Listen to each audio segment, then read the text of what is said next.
यो भिडियोमा म तपाईलाई भन्न गइरहेको छु कि पहिला भन्दा अहिलेको घरहरू किन महँगो परिरहेको छ र त्यसको 3-4 वटा फ्याक्टर भन्छु। साथै तपाईलाई अहिले 82 र 83 को वर्षमा तपाईलाई घर बनाउनलाई एप्रोक्स कति खर्च पर्छ, इटहरीमा बनाउँदा कति खर्च पर्छ, चितवनमा बनाउँदा, काठमाडौँ, पोखरा हैन विभिन्न प्लेसमा तपाईलाई घर बनाउनलाई कतिको खर्च पर्न जान्छ कम्प्लिट डिटेलमा तपाईलाई यो भिडियोमा भन्न गइरहेको छु है त। पहिला भन्दा चाहिँ अहिलेको घरहरू महँगो हुनुको कारण 3-4 वटा छ।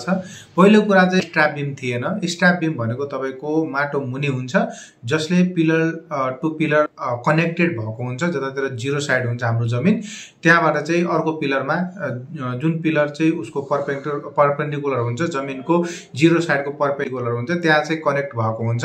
र स्ट्र्याप बिम भनेको तपाईको यसको चौडाई लगभग पिलर भन्दा पनि मोटो हुन्छ र डेप्थ पनि तपाईको पिलर भन्दा मोटो हुन्छ रेसिडेन्शियल बिल्डिङको केसमा। तर यसको डिजाइन अनुसार चाहिँ घर अनुसार चाहिँ फरक पनि हुन सक्छ।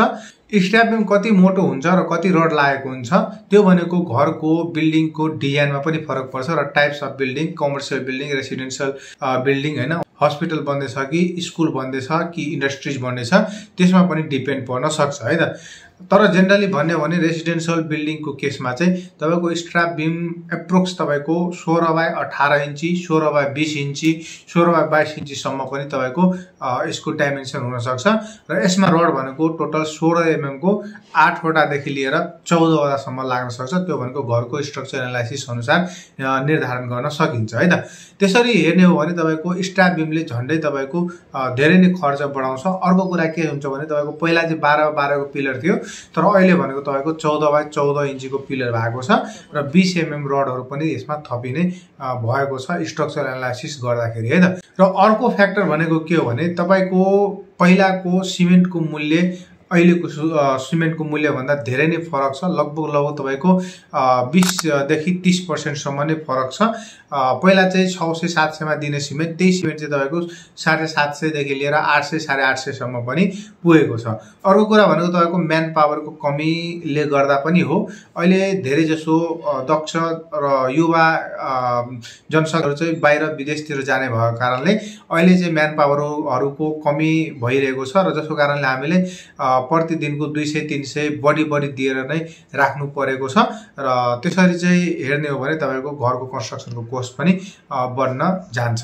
ल यो भयो तपाईको घरको खर्च पहिले भन्दा अहिले चाहिँ किन बढेको छ।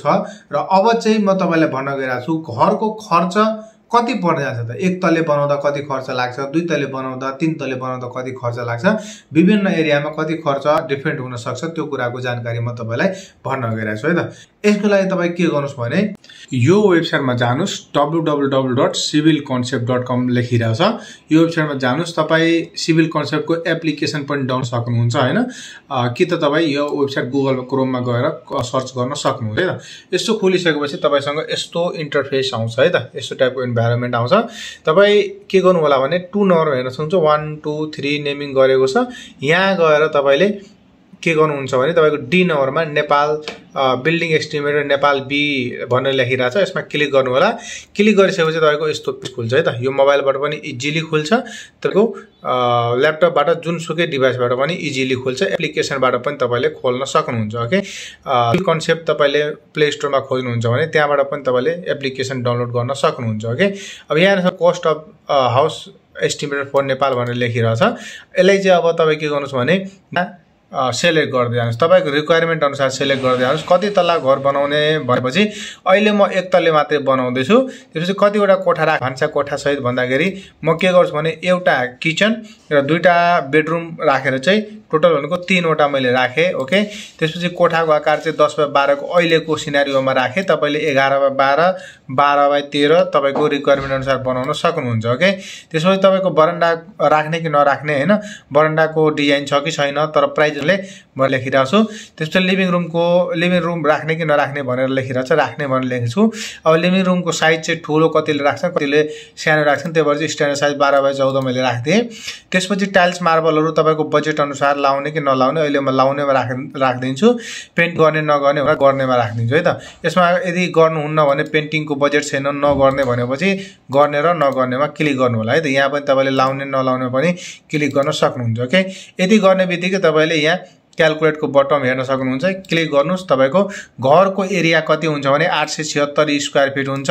तपाईँको जमिन कति ओगेट छ भन्दाखेरि तपाईँको 4.8 धुर यानि कि 2.5 आनाको प्लट तपाईँको यो घरले लिने हुन्छ तपाईँको जमिनमा हैन।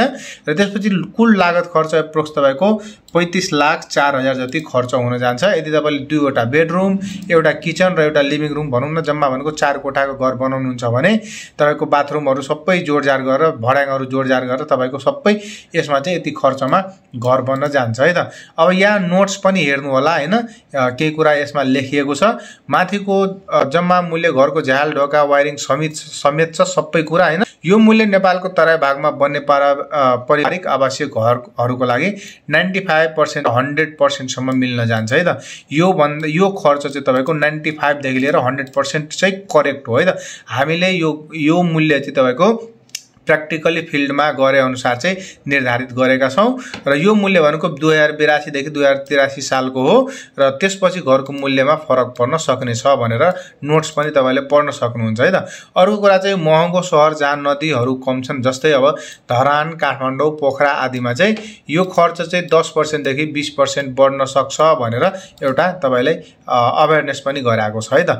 र यसरी चाहिँ तपाईको यो खर्च घरको निकाल्न सक्नुहुन्छ। अर्को कुरा चाहिँ तपाईले दुई तल्ले बनाउनुहुन्छ भने दुई तल्लेमा क्लिक गर्नुस् र फेरि यहाँ आएर क्याल्कुलेटरमा क्लिक गर्नुस्, तपाईको ठ्याक्कै यो खर्च यसरी आउँछ है त।